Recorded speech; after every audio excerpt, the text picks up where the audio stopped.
Hi, welcome to Lean Blog Interviews. I'm Mark Graven. Our guest today is Wendy K. Smith. She's co-author of the book Both and Thinking, Embracing Creative Tensions to Solve Your Toughest Problems. She's also one of the keynote speakers at the upcoming AME International Conference. If you don't know about that yet, it's being held this year in Atlanta, October 28th to 31st. It's the 40th anniversary of the AME conference. So you can learn more at ame.org, or I will put links to everything about the conference in the show notes. Before I tell you a little bit more about Wendy, let me say welcome. Thanks for being here on the podcast. How are you today? Mark, it's great to be here. When you talk about solving your toughest problems, I don't think being on the podcast here is one of the toughest problems. There's probably I'm calling back to the subtitle for the audience here. No creative tensions here. I think good conversation, and you can steer me toward if I veer away from both and thinking. Please give me some coaching or a nudge on that. Does that sound okay? Well, I was going to say I don't know if this is my toughest problem yet, so I guess we can decide that at the end of this conversation. Okay.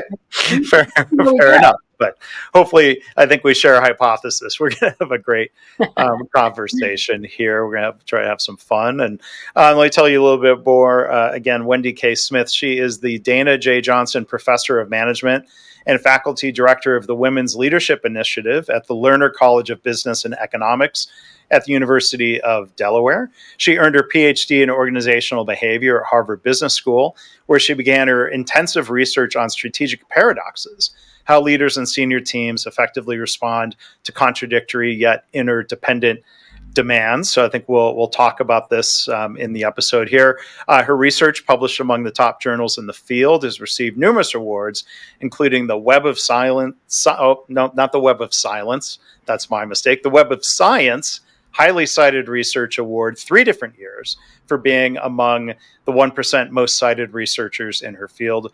Wendy lives in Philadelphia with her husband, 3 children, and the family dog. What kind of dog is the family dog? Family dog's a cockapoo who's asleep right next to me, so hopefully he does not have much to say about this topic today. Okay. But if the dog does, that's welcome. So, Wendy, there's a lot to dig into here. Can you talk a little bit first about strategic paradoxes, or maybe give some examples that people might find familiar or eye-opening? Yeah.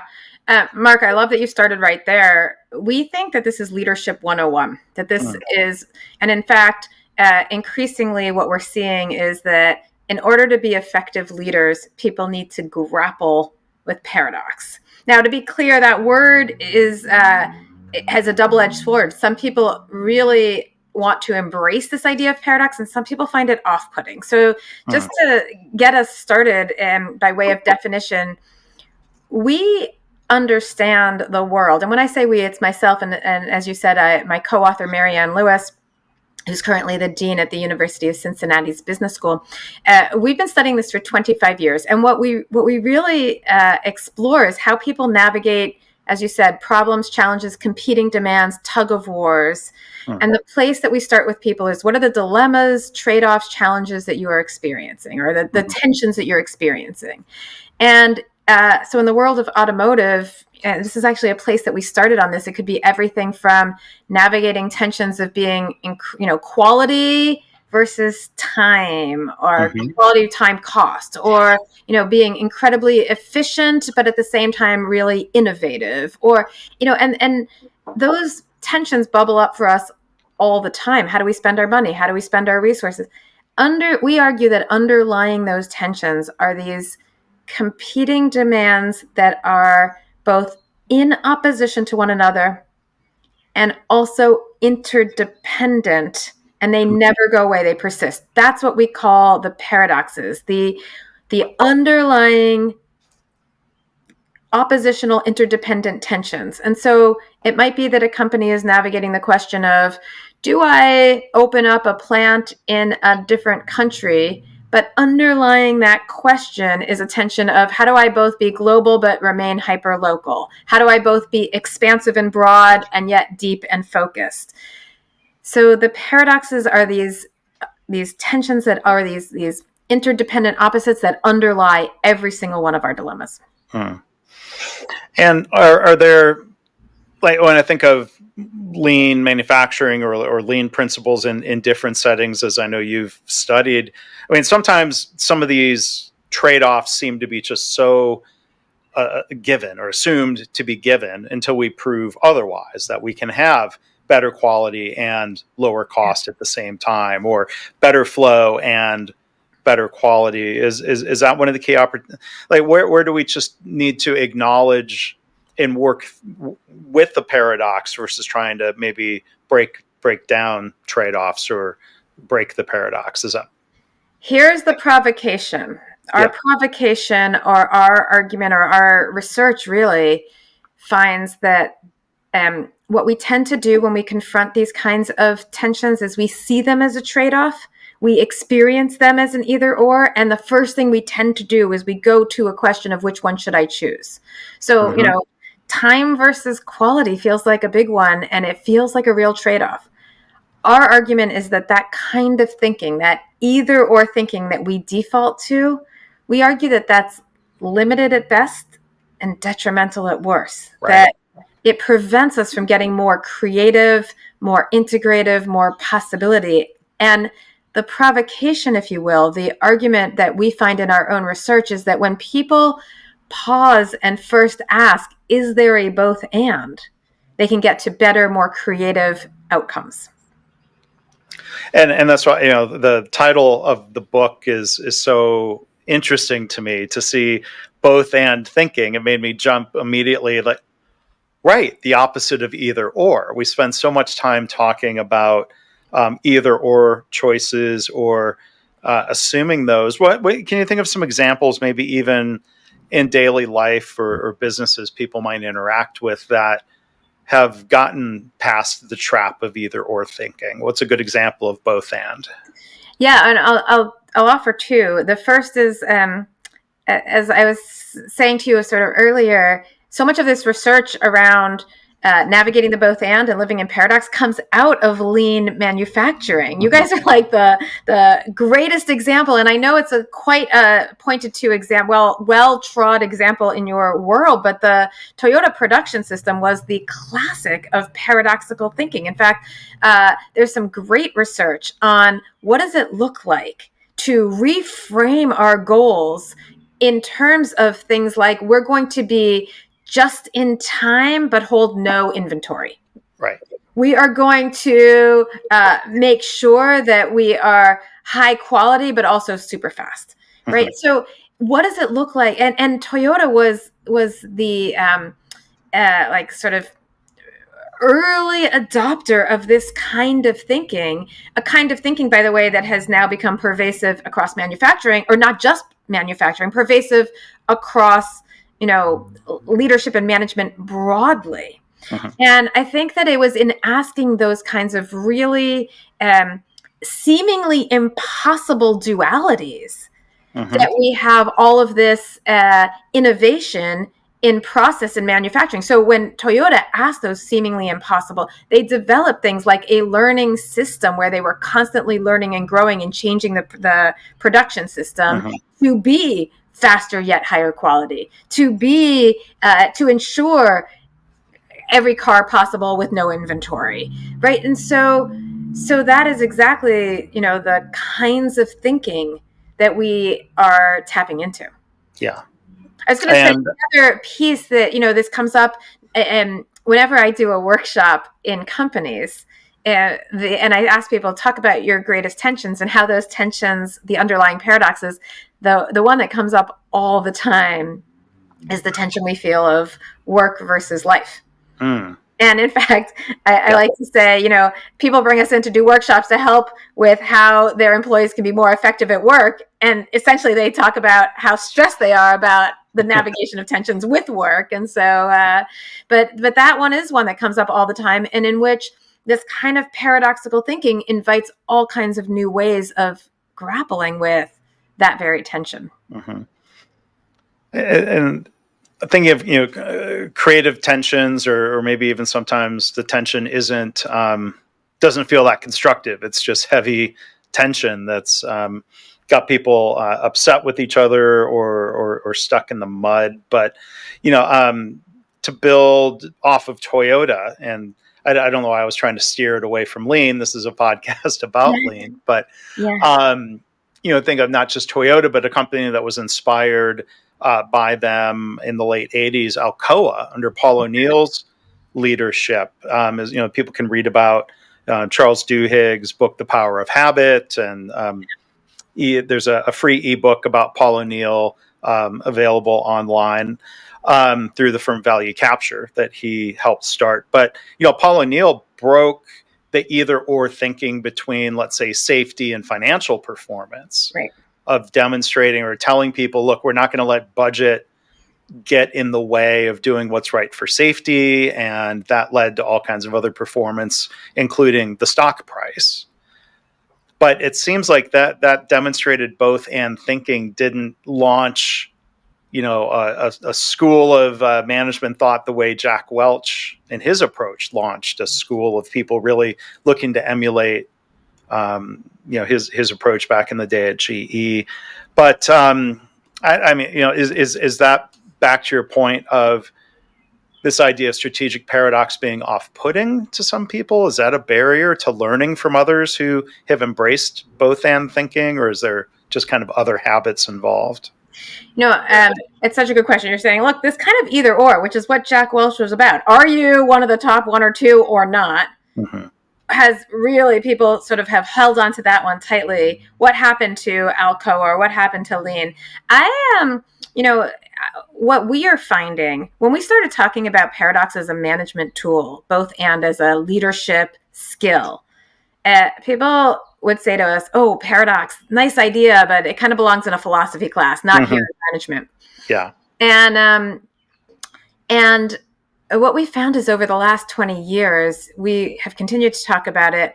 Increasingly, people are like, oh, paradox, I got to understand that now, because that is really critical. Mm-hmm. And so I think a couple of things have happened. First of all, and by the way, where we have seen it show up, for example, so there are now consultants. PricewaterhouseCoopers talks about the 6 paradoxes of leadership that are critical to being a good leader. You have to be a savvy, technical humanist. So you have to understand the technical side and you have to understand the human side, the EQ and the IQ, and you have to bring them together. Or you have to be both bold while simultaneously humble. And so you have to, be able to, or you have to understand. So we see companies like that talking about paradox. In the work that we have done, increasingly, a number of companies have come to us, gosh, we're mired in these paradoxes. Help us deal with them.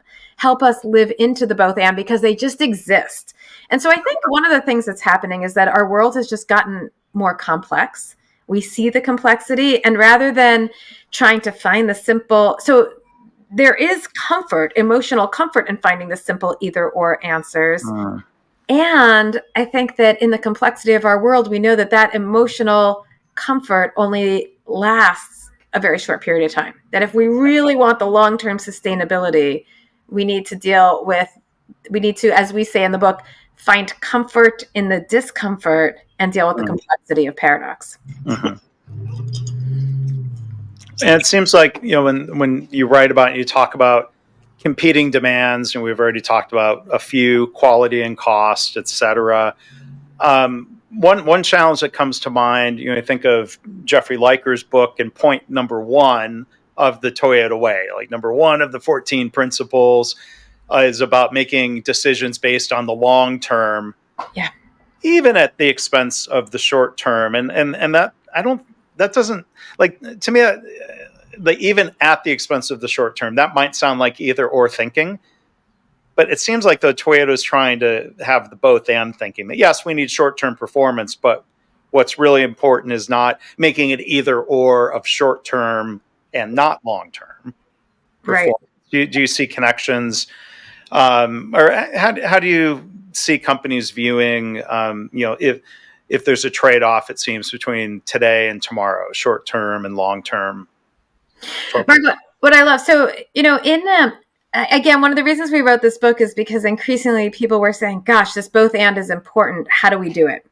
And we'd been studying this for 20 years, 20, 25 years. So the first challenge is, do people actually see the value in both anding?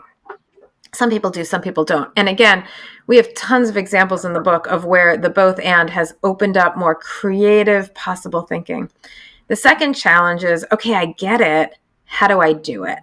How do I do it? And in the book, what we did was we summarized. We have an incredible community of academics that have been studying this along with us.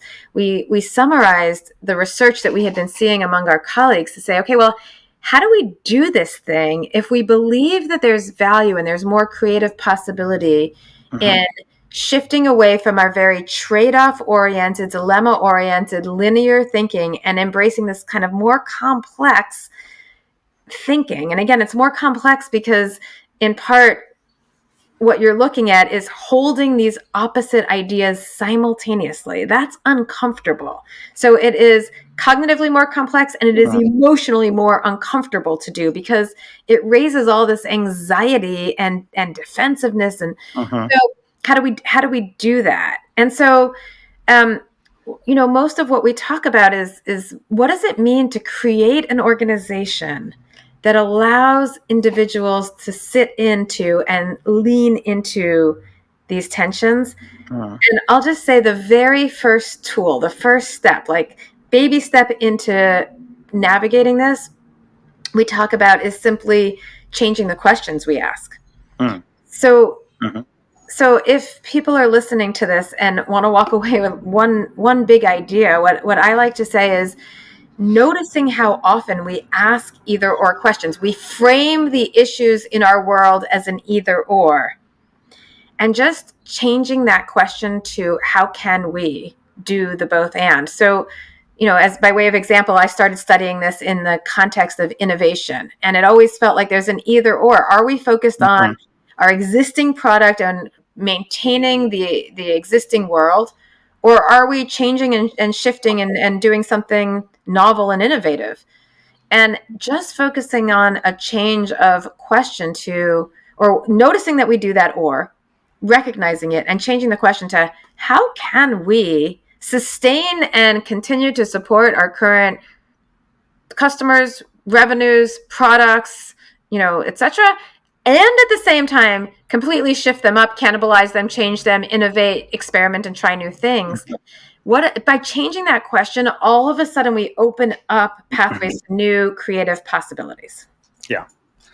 And when you think about innovation or startups, and some people listening may come at lean from a lean startup, an entrepreneurship standpoint. It seems like there would be, it's not that I think of, if I had an example, maybe I should go investigate that business, but we're in the middle of a podcast, but maybe we can brainstorm or think. It seems like there would be opportunities for startups or a new player in a market to maybe exploit the fact that there's a lot of old either or thinking and to come in unencumbered with that habit with some both and thinking. That is the beauty, that is the superpower of the startup, right? So there's a great book by Danny Miller, The Icarus Paradox. And the key idea there is one that we've seen again and again in organizations, which is that the number one indicator or trigger for company failure is success. The larger the company, the more successful, therefore the more entrenched you are as a company, therefore the more that you're going to hold on to and be stuck in inertia. Some of your listeners might know the S-curve of development over time, the idea that like an S-curve over time takes lots and lots of resources to get up and get moving. And at some point you go up the curve quickly, fewer resources and much more success.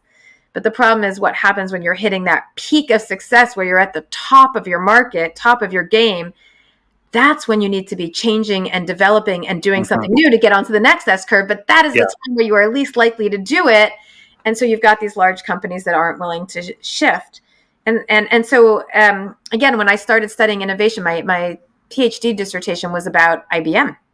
Oh. And it was the late 1990s, right after IBM massively lost in the microcomputer or desktop computers wars because they were the top of their market in the mainframe and lost to what were then the lean startup entrepreneurial businesses like Apple and Dell and all of these other companies that could do it faster and quicker and be less encumbered by process and bureaucracy and inertia and all of that. Okay, so that's the benefit of the startup. And for those listeners that are startups, that is your superpower, is that you can swim into the market quickly and overtake and be entrepreneurial.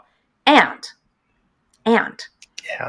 the downside of the startup is that what makes you so entrepreneurial becomes challenging when you start to create more routine and become more exploitative of all of the great stuff that you've done. So many startups, so many entrepreneurial startups can't make the shift the other way because they're so committed to that fast-paced sort of new culture where everybody all hands on deck and everybody's moving quickly and everything's experimental, that when you have to start introducing routines and roles and process and that transition becomes hard. And so like the ideal state, the silver bullet, if you will, is when you're able to kind of manage that tension between clear routines, but simple enough rules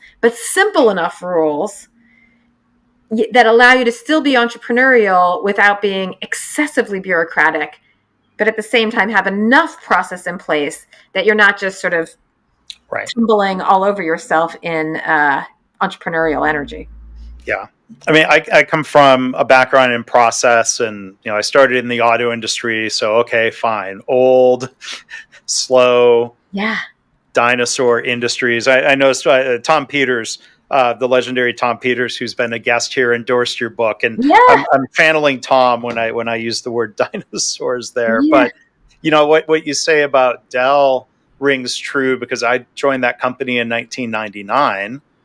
And that was sort of like at the peak of their heights. And they were really struggling, and there were a lot of us who were coming in who had backgrounds and different companies, as opposed to a lot of homegrown people from within the Dell fast-growing, high-growth system. And we would ask questions sometimes about like basic process manufacturing 101 things that maybe weren't there. And the answer was always, well, yeah, but when you're growing 30 or 40% a year every year, blah, blah, blah. It was I think that was either or thinking. Yeah, absolutely. And in fact, 1999 was when I was doing my dissertation at IBM, and they were quaking in their boots because of Dell's 30 or 40% growth year over year, and trying to figure out how to do that. And by the way, the interesting thing about IBM at the time was that it's not that they didn't see Dell coming along, and Apple and DEC and all the others. They did.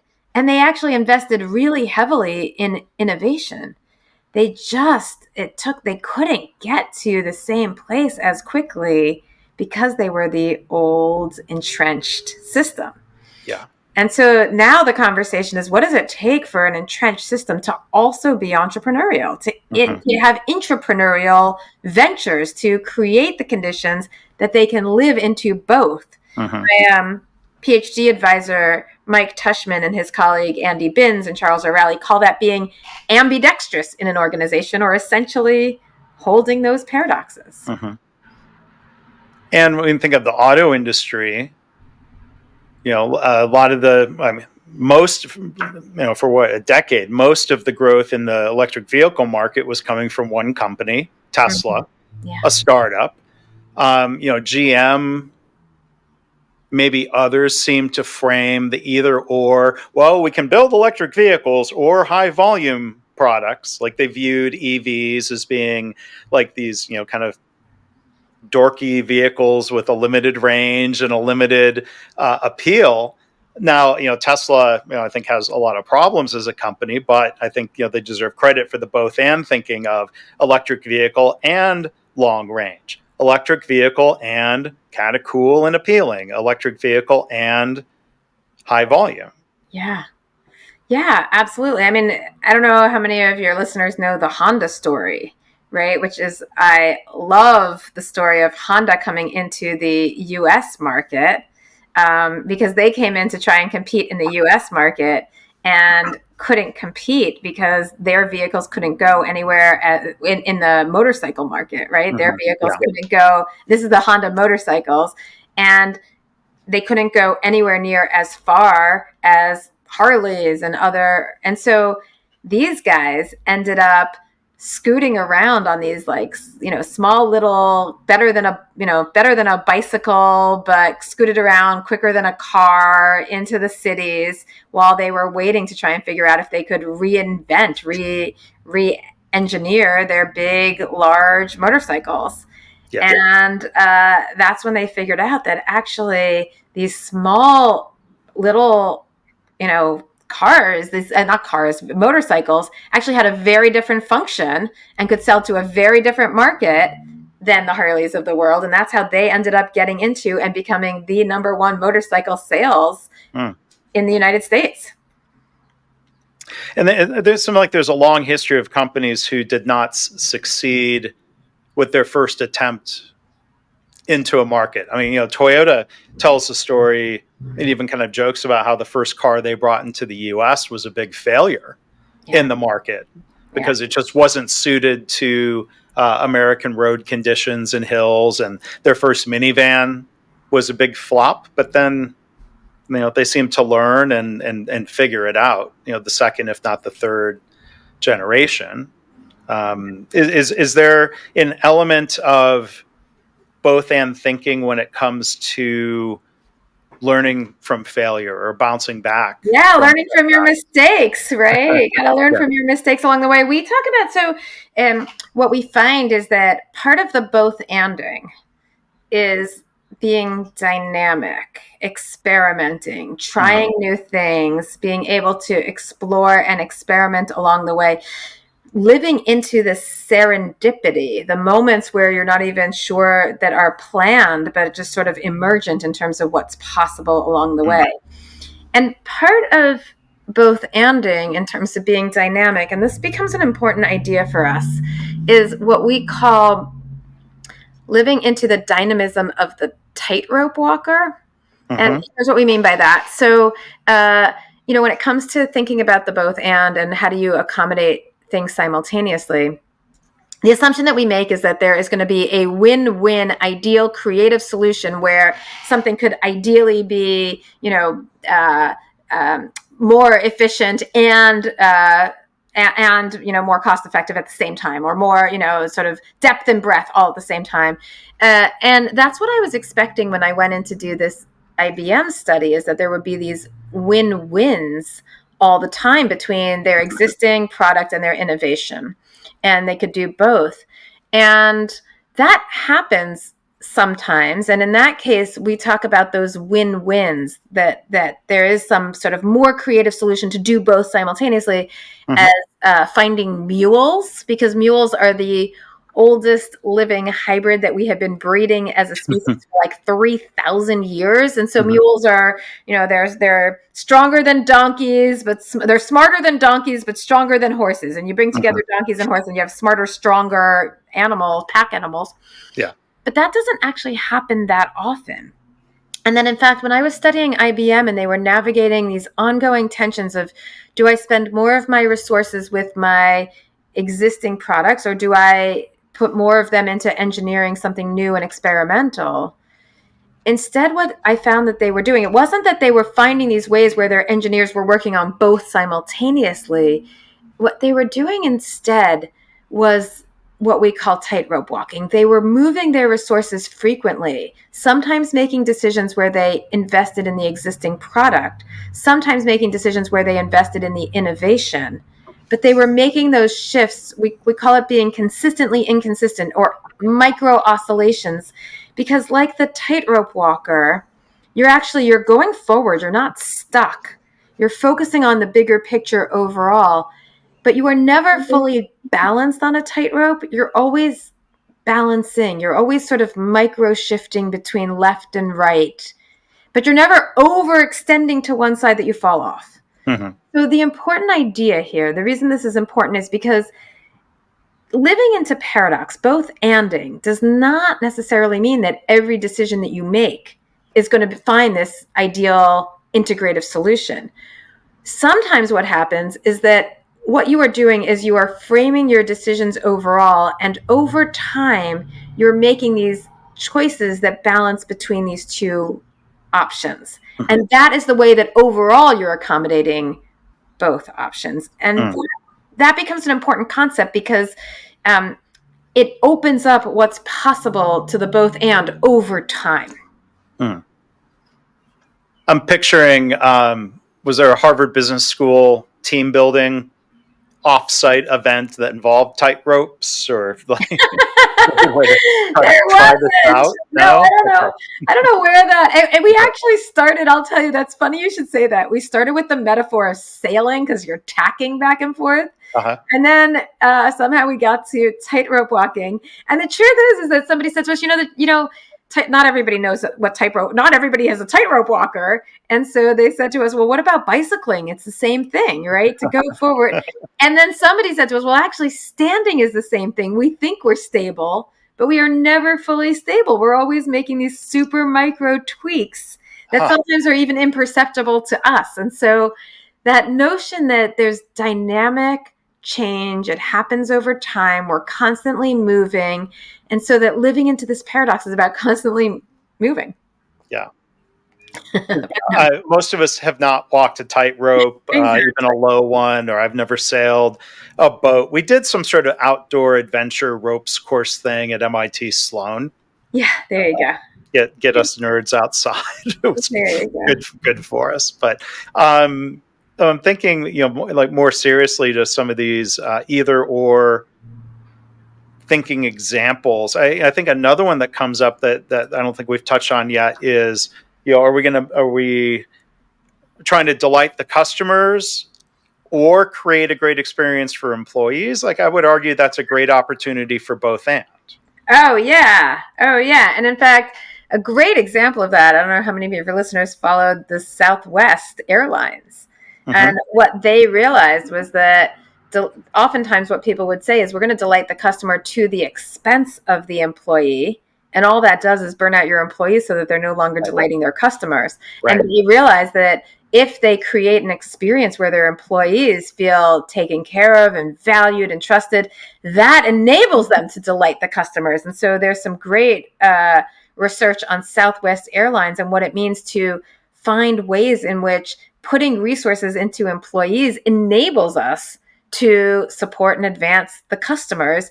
And by the way, and what it also means is sometimes the employees will therefore make the kinds of concessions or, put themselves out and take more time to support and enable the customers. So for sure, that's a huge one. The other one, by the way, that I thought you were going to go to was when it comes to innovation, there's this tension that happens there. Here's another paradox, right?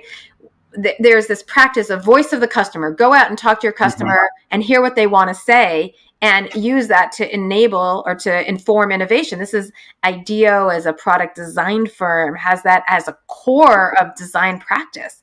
And at the same time, realizing that your customer barely understands if you're going to some radical innovation. So if you're going to go like super radical and novel and creative, that's not something that your customer is going to tell you about. In fact, you have to train your customer. So that too is one of these tensions where if you just hold with voice of the customer, you're going to be pretty incremental.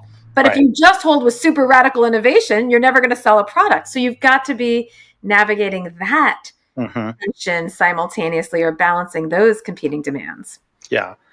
And I think it might have been Henry Ford who said, if I did what, I'm paraphrasing, it was something, if I did what the customer wanted, I would have built a mechanical horse. Right. And Steve Jobs, more recently, I think, was pretty famously sort of dismissive of the customer always being right, that sometimes you have to lead the customer to where they're going to realize, oh, I do want to be there. People thought the iPhone was a ridiculous product. A lot of people did. People thought the iPad was a ridiculous product. They probably weren't asking for that. No one was asking like, hey, I'm going to type a note on my BlackBerry that says, what I want is a flat glass screen to type on instead. Yeah. But it's worked out okay. Although I want to push back a little bit, because I think on both on the Ford, but certainly with Jobs and the Apple, we give a lot of credit to Jobs as a visionary leader, and he was, and that was critical. And he also had Wozniak as his partner, making sure that there was implementation to these, wild, creative. And so as long as you can have the visionary opportunities and be super out there with boundaries, right? We talk about what are the guardrails, right? So those wild ideas have to be able to sell.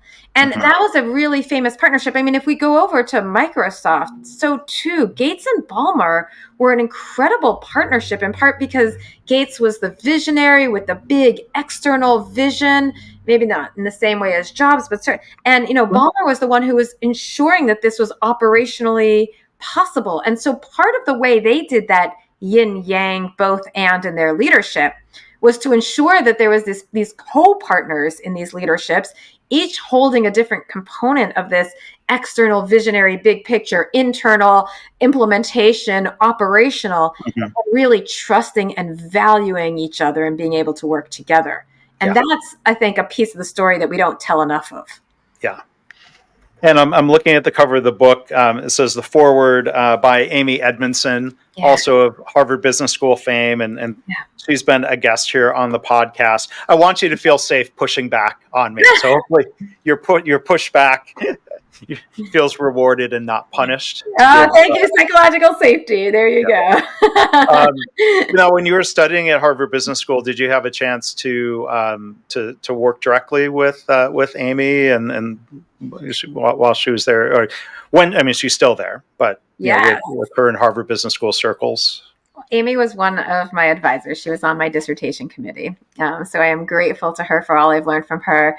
I'll tell you a really funny story. So I distinctly remember bringing my committee together. I think I might tell the story in the book. I don't remember if it was edited out or not. And I remember bringing my esteemed committee together and working on your dissertation at Harvard Business School, I had brilliant relationships with each of my advisors, but to bring them all together at once was a rare occasion because they were busy people. And I brought them together and I sat down in a conference room early in my dissertation process. And I said, guys, I think that the whole world is paradoxical. And my three advisors, all really esteemed, fabulous Harvard professors, looked at me and I thought, oh gosh, I hope the floor opens up and I just fall through because I don't think I'm graduating anymore because I had made this radically extreme statement. And the truth is that while it felt super extreme at the time, they also really supported me in saying, gosh, this notion of paradox feels hard for people to embrace, but maybe it's because of that there's something really powerful here. And in fact, Amy and I had long conversations about the paradoxical tensions embedded in psychological safety. So as your listeners might know, psychological safety is this concept of how do we create the conditions where it's safe for a team to be able to, as you say, surface, notice, learn from your mistakes so that you may be able to fail forward and learn quicker and move forward quicker. Well, the idea is, she says, some people will say, well, that sort of opens up this softness on the team that we're just easy on people. Well, no, actually, embedded into psychological safety is the idea of both experimentation like being able to feel comfortable to learn, but at the same time to be productive and, and hit our goals and be able to hit our outcomes and success. And so this tension between constantly learning and performing is embedded into this concept. It's psychological safety is a tool for navigating the tension between learning and performing along the way. And she was pretty clear with me about that. Like there is paradox embedded in that idea. Yeah. So let me ask you about this then. You spur a thought, and I'll credit Amy Edmondson and others who talk about different types of failure. Kind of a basic failure, kind of a repeatable process of installing bolts into a car, like that's known work. And if everything goes well, that mistake, that failure shouldn't happen.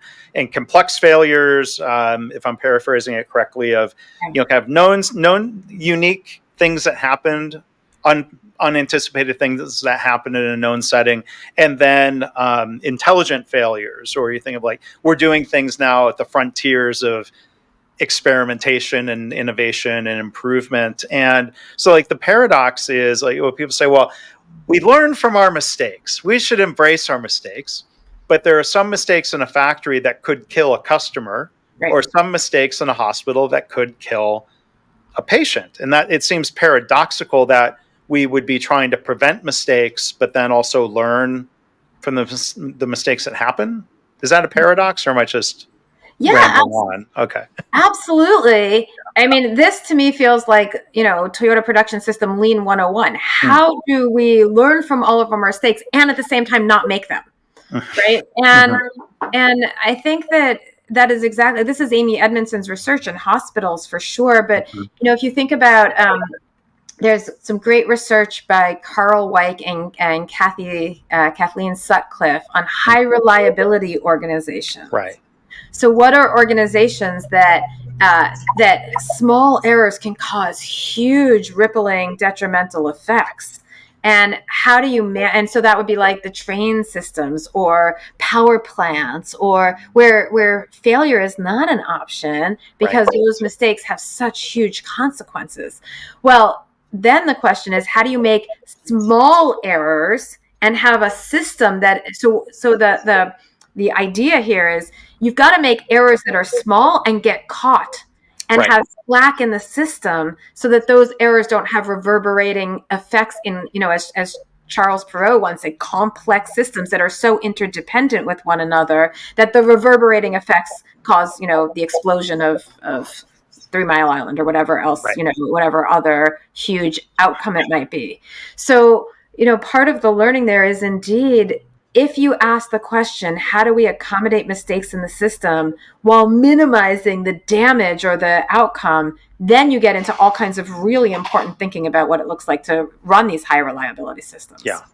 Yeah. And if we're not learning from those small mistakes, that seems to bring up it might be a different paradox. Like an ER doctor friend of mine uses this example. A nurse might catch at the last minute, we almost gave the wrong dose of ibuprofen to that patient. It's very unlikely that that mistake would have harmed or killed anybody. So then they say, well, that wasn't an important mistake, and it's brushed off and it's dismissed. And that opportunity to learn is maybe not taken advantage of. But then the same failure mode down the line could lead to a dosing error that is harmful or fatal. So it seems like sometimes people play the outcome. Like it wasn't a bad outcome, so there's nothing to learn. But correct. And I love this. Well, Mark, I'm going to give you like the little insight. We're working on book number 2 right now. Oh, all right. And part of what we're thinking about in book number 2 is why we get stuck in these kind of, and more narrow over time in our thinking. And doctors are such, and nurses and hospital systems are such a good example. And this is exactly where I think Amy Edmondson's work is, which is that we make a mistake and then it cycles because we've done something, we then feel horrific about that. We feel shame, we feel embarrassment. We try and hide it. We try and cover it up. By covering it up, we then spend all of this energy in trying to dismiss or reject and then prevent doing that mistake again. But actually, by trying to prevent doing that mistake again, we get very narrow in our thinking. We don't learn. And that narrowing only causes us to make more mistakes. Yeah. And so we're interested in, well, what are the cycles that cause us to be in that more narrow space? As a system, a hospital system, manufacturing system, or as an individual, and what can we do to be more expansive? And one of them, as Amy talks about, is talking about the mistake, which is both an intellectual, cognitive thinking, learning process. It's also an emotional process. Right. I mean, a key piece for us in this book is how emotional these tensions are, and how we've got to acknowledge, put front and center, grapple with those emotions. And so in the mistake situation, this is like Brene Brown 101. We feel shame, and so we hide it, and so we keep doing it. As opposed to we feel shame, we talk about it, we let it out, we let the release valve out, and we can deal with it. And that's interesting, where even when there's not punishment, or there's not even a fear of punishment, that shame factor internally for wherever that comes from, nature, nurture, both, previous jobs, upbringing, that factor often prevents people from speaking up too. And here I would definitely point any listener to read Brene Brown on vulnerability and shame. And she talks about how pernicious, how prevalent and pernicious shame is. But the other thing that really strikes me, and here I'm a big fan, when I used to, there was a long period of time where I taught leadership to doctors in both residents and doctors in the local hospital system. And I used to show this brilliant TED Talk from a doctor in Toronto named Brian Goldman. Oh, I know who he is. Yes. Yes. And he talked just about how painful it is for doctors if ever they've, awfully made a mistake or an error, like you would be labeled as that. I mean, it's not even the formal punitive punishment system. It is the informal relationships, the sort of being excommunicated out from your colleagues, that is so excruciatingly painful for us, and that shame just reverberates against us. How he talks about having made a mistake and then coming back to the hospital, and one of the nurses said, "Do you remember?"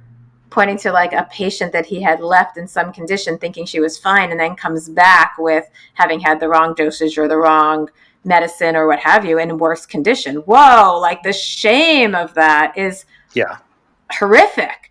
And so I think that's something that we have to acknowledge and grapple with along the way. Yeah. So I'll put a link. I think I have seen the TED Talk. I know he also was doing a podcast series on medical error and related topics. I think with the CBC production was how I became aware of him. So I'll put links to that in the show notes. As we start to wrap up, and again, we've been joined, Wendy K. Smith, co-author of Both and Thinking, Embracing Creative Tensions to Solve Your Toughest Problems, available now. I would click pre-order on that upcoming new book. If that were a button I could click. I want the I'll let you know, Mark. I'll let you know. The immediate gratification of, yes, add me to your email list. But I do want to ask, though, about the current book and the diagram, the drawing on the cover. There's a story and symbolism behind that to untangle that for those who are just listening and can't see me holding up the book. Please go check out the cover and the book online. But tell us about that drawing. Yeah, well, funny. I'm going to give all the credit to the Harvard Business School press team for designing the cover. We gave them all kinds of ideas that looked nothing like this. And it turns out that we love this cover, and it's a bit of a Rorschach test because so many people have given us their interpretation of what they think it looks like. My favorite comes from my at that time 10-year-old son, who said, well, actually it's M's and W's. And so for Marianne and Wendy, but it's some bit of a deconstruct, or somebody said, look, it's these fingers coming together and holding one another up. But I think it's some bit of a deconstructed yin yang, which is, we spend a lot of time thinking about the yin yang as a symbol of the kinds of provocation of how we want to invite people to be thinking about the world. So you can do, I don't know, what do you see in it, Mark? Well, now that you've mentioned fingers, I can't unsee that. But I guess I was looking at more conceptually of like the tangle of our organizations leads to, I don't know, like the red and the green dots to me are like the either or, and they're separated and they're stuck and it's not coming together. Yeah, there you go. That too. Or fingers. Fingers, M's and W's for Wendy K. Smith, who's been joining us today. Marianne W. Lewis, the book again, Both and Thinking, from Harvard Business Review Press. Wendy, last question before we wrap up here. As I mentioned at the beginning, you're giving one of the keynote talks at the AME conference. Of all the different things you could talk about, can you give us kind of the quick teaser of what you will be sharing at the event? Yeah, well, that's a good question. That means that I have decided that, and there is so much possibility in this conference because it is so, I'm really excited about this upcoming conference because, in fact, as I said, manufacturing is sort of the, the touchstone from where so many ideas about paradox have emerged into the world of organizations. And maybe I will say this there. What I find the more I study paradox is that this is not a new idea. Toyota didn't create this. This is an idea that is like 2,500 years old. It is ideas that the more we delve into it, we see bubbling up in 500 BC in Buddhism and in Greek philosophy and in African philosophy. And I like to say that we in organizations are kind of late to the paradox party in noticing the ways in which our organizational worlds are paradoxical, and our leadership needs to accommodate that. So I'm on a bit of a mission to invite leaders into the paradox party as a core leadership trait. So maybe I should have reframed that question. It's 5 months away, the conference here. October 28th, literally 5 months away. So I think you've got a sense. If you've enjoyed the episode, I know you're going to enjoy hearing more from Wendy at the conference. And I'm going to have to pass along to AME. They're going to have some event, some evening called the Paradox Party. Oh my goodness, I would be right there. Some past hors d'oeuvres. I'll just do I don't know these guys well, so I'm doing a little announcement for them. I live in Philadelphia, but down in the Brandywine Valley is a winery called Paradox Wine. So maybe they'll have to tap into my buddies at Paradox Wine. That's new to me. I like wine. There's another winery called Paradox. Oh. With 2 X's from Napa. I don't know the story on. This probably has to do with 2 ducks and not paradox, but well, actually, this Paradox wine is 2 couples. All 4 of them are physicians, and this is their hobby. So it's pair of docs is how they got there. So all kinds of ways to get to paradox in our world. Yeah, well, a lot of opportunities for both and thinking to visit a winery. Would you like the Cab or the Merlot? Both and. Well, I will just say I am looking forward to the conference, and for any of your listeners that will be there, I welcome the chance to connect there. Yeah, well, I look forward to, I'm planning on being there. That's my prediction 5 months out, but hope to be there. I attend most every year, and look forward to hearing your keynote and digging deeper into the book. Again, it's both and thinking. I hope people will go check it out. Thank you for being here, having a great conversation. Really appreciate it. Thank you.